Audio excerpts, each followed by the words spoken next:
सभी लोगों को प्रणाम। पहला जय श्री राम। आज मैं आगे की कथा जिसमें सुलोचना अपने पति की भुजा द्वारा लिखा हुआ श्री राम लक्ष्मण का प्रभाव तुम्हें मालूम भी है। मैंने भी ऋषि की कही हुई कथा कही, अब देर मत लगाओ। सास के मुख से हितकारी वाणी सुनकर सुलोचना ने विचारा कि मैं राम जी के पास जाऊं। बारंबार मंदोदरी के चरणों में सिर नवाकर श्री राम लक्ष्मण जी के पास चली। उसने रीछ वानरों की सेना को देखा जो कि समुद्र और सुबेल पर्वत को घेरे हुए हैं। ऐसा लगता है कि मानो दूसरा समुद्र उमड़ आया है। सेना में हरे, पीले, घूसर और भूरे बानर हैं। वह सेना में घुसते हुए अत्यंत सकुचाती है, मानो नई स्त्री दूसरे के घर आई हो। उसने आगे जाकर शोभा युक्त श्याम और गौर वर्ण वाले श्री राम लक्ष्मण जी को देखा। पापों के नाशक श्री रामचंद्र जी सभा के बीच में शोभित हैं। उन्हें देखकर अपने नेत्र सफल किए वह पृथ्वी पर मस्तक रखकर प्रणाम कर रही है। उसका चरित्र विभीषण ने कहा, यह रावण की पतोहू है। बड़ी पतिव्रता जानकर उसे प्रभु ने देखा। वह मेघनाथ की सुशील है। आपके विरोध के कौतिक से इसकी यह दशा हुई है। सुलोचना बड़े प्रेम से प्रणाम कर रही है। वह हाथ जोड़कर करुण वचन बोली, जब मैंने पति को मृत जाना तो उनकी भुजा ने मुझे आपकी महिमा लिखकर समझाई। हे रघुवंश मणि महाराज राम जी, मैं आपसे कुछ मांगने आई हूँ।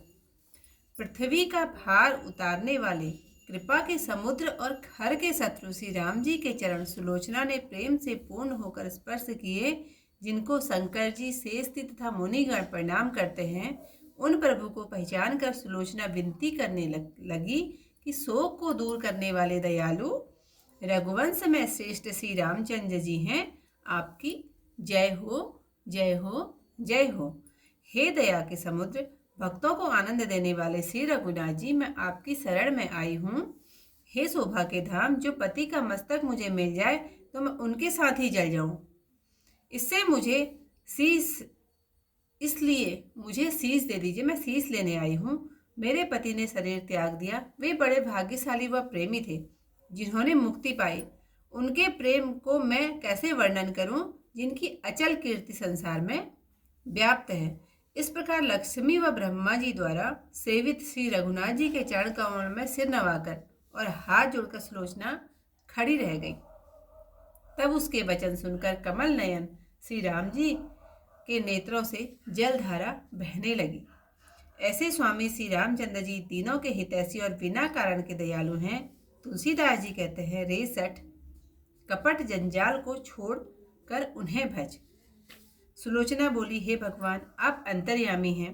आपका आदि मध्य और अंत नहीं है। ऐसे दुख भरे वचन सुनकर रघुनाथ जी पुलकित होकर रोमांचित हो गए और शरीर शिथिल हो गया। वे बोले, मैं आज तेरे पति को जिला दूं। तुम सैकड़ों कल्पों तक लंका पर राज्य करो।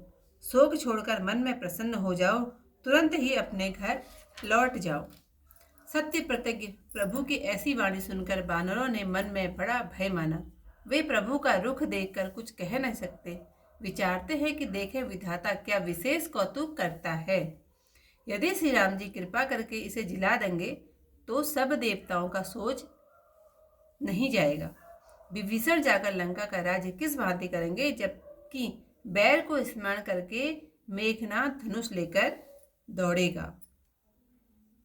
प्रभु की कृपालु मुद्रा देखकर बानरों ने मन में भय माना, क्योंकि सुजान भगवान शरणागत के रक्षक हैं। श्री रघुनाथ जी की अत्यंत दया देखकर रावण की पुत्र बधु सुलोचना विनय करने लगी, हे रघुनाथ जी, आप उदार हैं, सब कुछ देने में समर्थ हैं। आपको अत्यंत दयानिधि देखा है। मैंने भी मन में विचार कर देख लिया है कि ऐसे जीने से मरना ही भला है। भुजाओं के बल से जीतकर सब लोगों को वश में कर लिया और 14 भुवनों के सुखों को भोगा। युद्ध रूपी तीर्थ में महान याचक को पहचान कर प्राण रूपी उत्तम धन दान में दे दिया। अब यह उचित नहीं कि पुरस्कार में पति को फेर लूं, क्योंकि सबसे अधिक लाभ तो आपका दर्शन ही है। मैं भी जाकर अब सत्य साधन करके मरूंगी और आपसे उसी प्रकार मिलूंगी जिस प्रकार योगी जन मिलते हैं। हे रघुनाथ जी, यह सत्य बात सुनिए। यह मोक्ष का समय प्राप्त हुआ है। आप में मिलने से फिर जन्म नहीं होता और समुद्र में गया हुआ जल नहीं लौटता। इति जो कथा है वो आज की समाप्त हुई।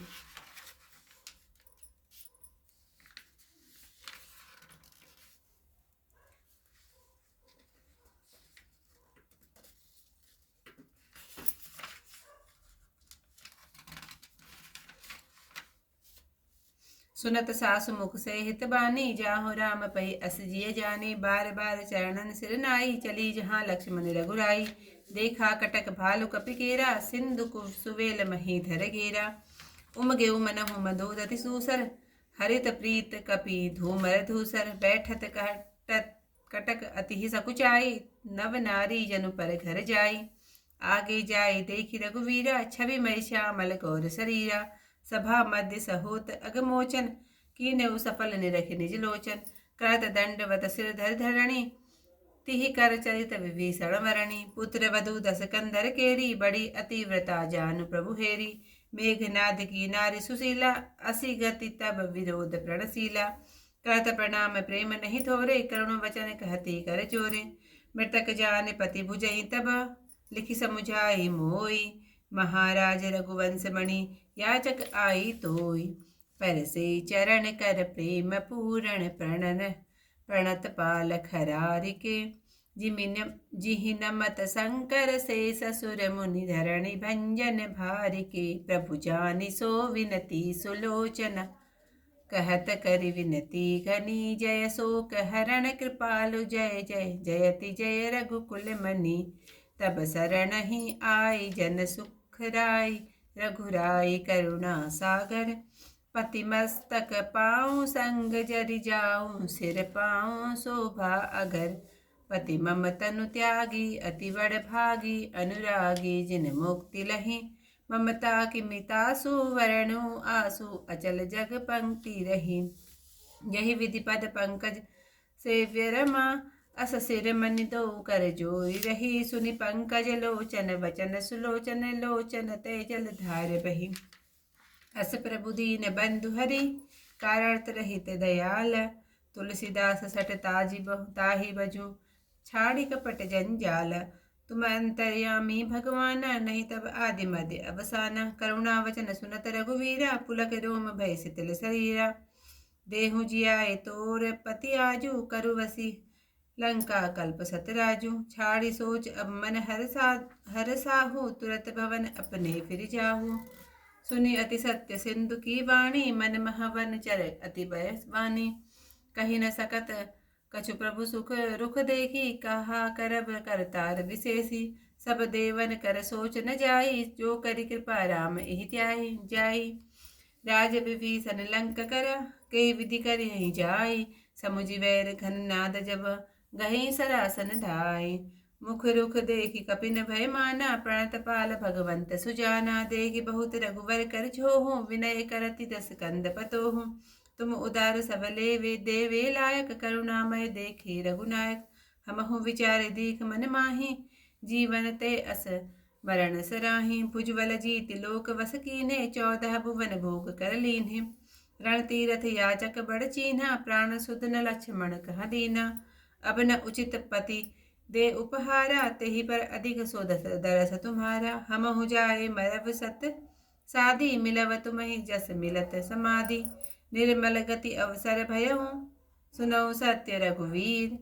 तुम्हि मिलत नहीं होय भव, यथा सिंधु गत नीर। सियावर रामचंद्र पद जय, शरणम शंकर हरि ओम। जय जय सिया राम, मंगल भवन अमंगल हारी। उमा सहित जय जपत मुरारी। आज की कथा यहीं पर समाप्त। कल को इससे आए कथा के साथ फिर आप लोगों के सामने। तब तक के लिए सभी लोगों को प्रणाम। जय श्री राम।